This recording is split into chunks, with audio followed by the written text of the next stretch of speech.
Welcome to the Grungy Haunted Mansion Junk Journal Flip Through.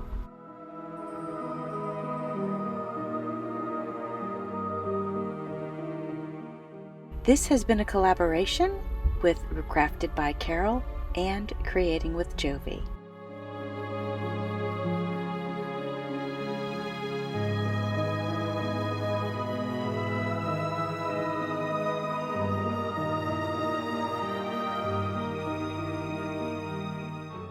Carol and I combined two kits, her kit, which is called Shabby Grunge, and my kit, which is called The Haunted Mansion. And we both created journals combining both of our kits.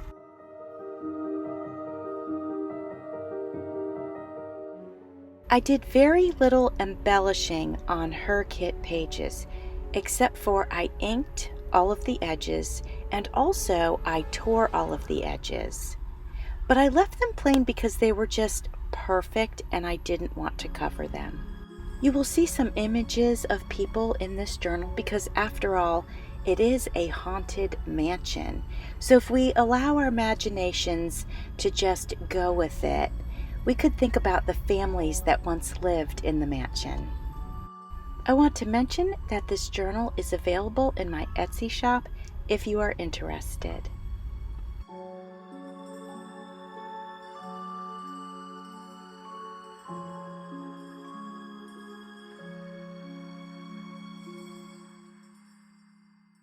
I created 4 videos in total for this journal. If you want to go back and take a look at them, they should be on my playlist, Working on Junk Journals.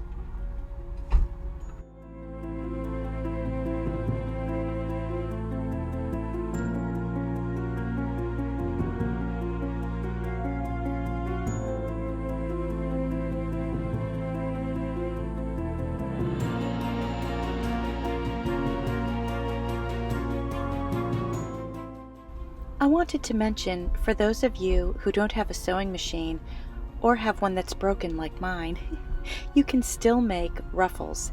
There are ruffles on several pages in this journal, and I simply used fabric and my hot glue gun. Not only is there a spooky, haunted feeling to this journal, but there's also a bit of a romantic feeling to it, and that's because I believe that there was a lot of love in this mansion many years ago.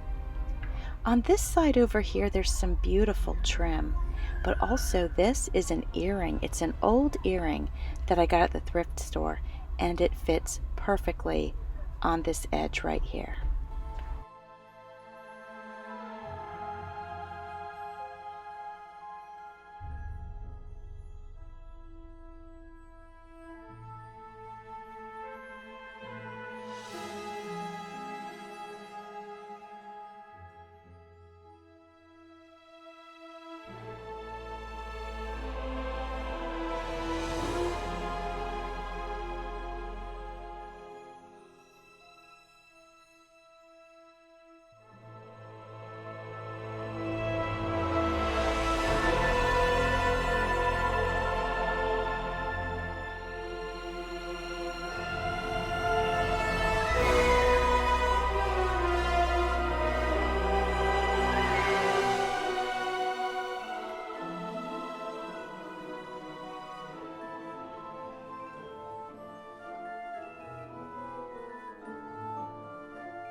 This is one of my favorite pages in the whole journal, just because of its aesthetic. I've got a spider charm at the top.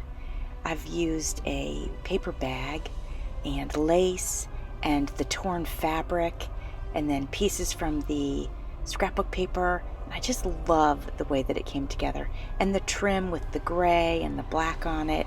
I just absolutely love it. I only used one color ink in the entire journal, and that was purple. And you'll notice also that I only used purple flowers when I chose to put any in. If you see some dark outlines on some of the papers, that was from a very deep, rich purple marker. I love the picture of the gentlemen that were in the Navy, and then that globe that I put to the right of them, and that was coincidentally part of my ephemera pack that's in the journal kit, and it just came together really nicely. Perhaps one of the gentlemen that lived in the mansion was also in the Navy.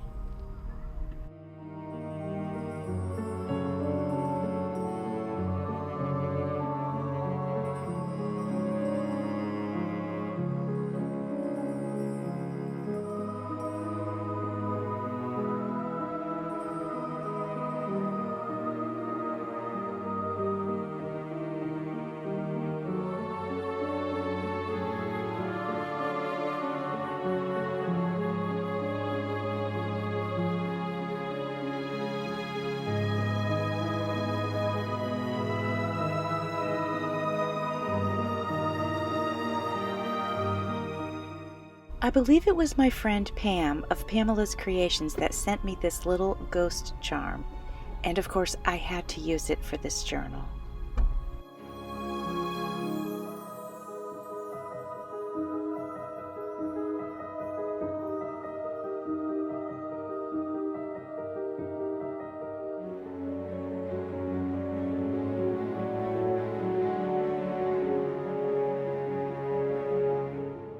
This is one of my favorite tags in the whole journal. There's some tulle over top of these eyeballs that are in glass, in a glass case, and I just think it's so funny. I used stickles on the spider web, and I think that turned out great. I also used some stickles on the eyeballs as well.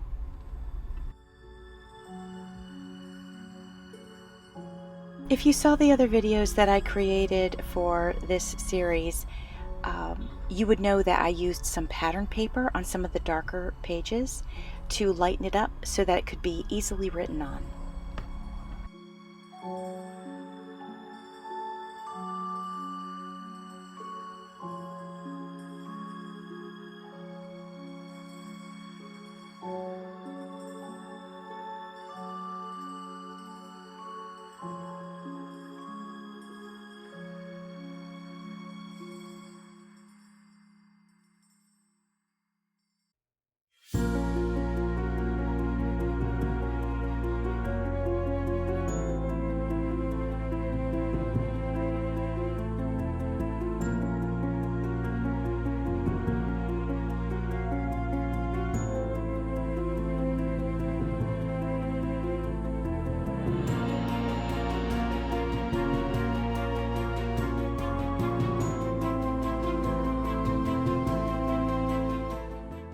This is my other favorite tag with the old phone, and then that tag also has some fabric on it that reminds me of what maybe the upholstery in the house might have looked like.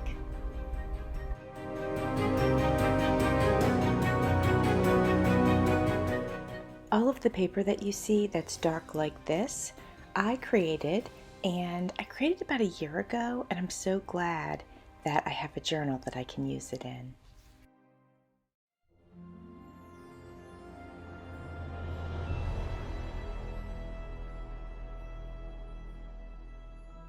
This is an interesting photograph. It is women. They are working in a shop making chains.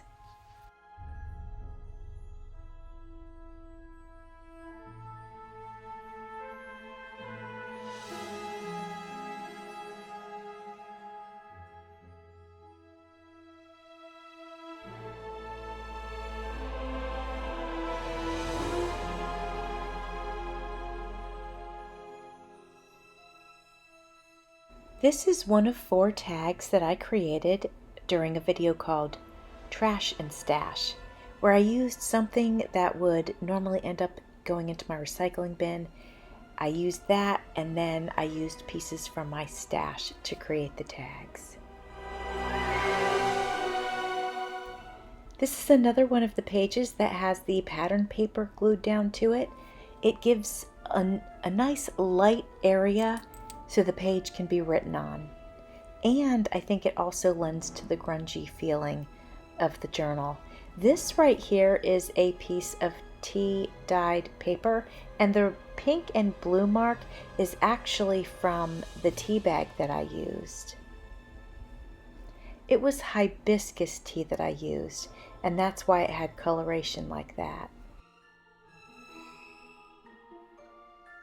This bead was taken off of a necklace, but if you look at it, it sort of is in the shape of a coffin. So that's why I chose to use it for this journal.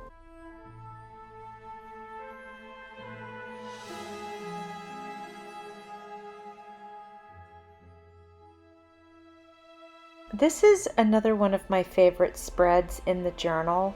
I made this flip out and I used a piece of cardstock. I covered it with paper napkin and then used a die cut from my digital kit and used fabric for the hinge.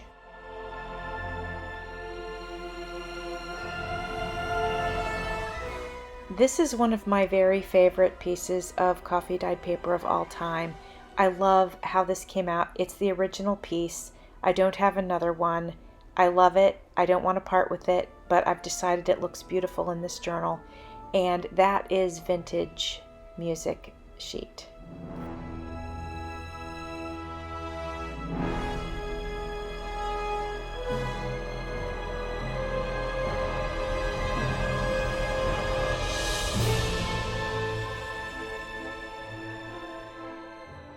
This page is a nice big pocket. You can see I have one tag on the front, but also at the top is a spot for a nice big tag. And on the back of that tag is a vintage bridge score sheet, but that can easily be written on.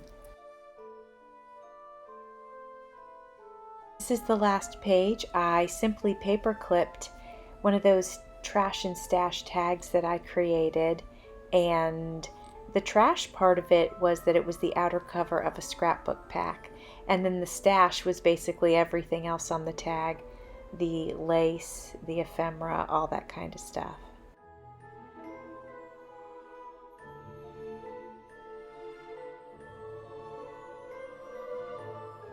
I want to thank my friend Carol of Carol's Recrafted Boutique for joining me for this collaboration. I absolutely loved it. I loved combining 2 of our kits together. It was just so fun to do that. And I hope that she and I can do a similar collaboration in the future where we combine our kits to make something really special. As I mentioned before, my friends, this journal is available in my Etsy shop. Thanks for watching. See you soon.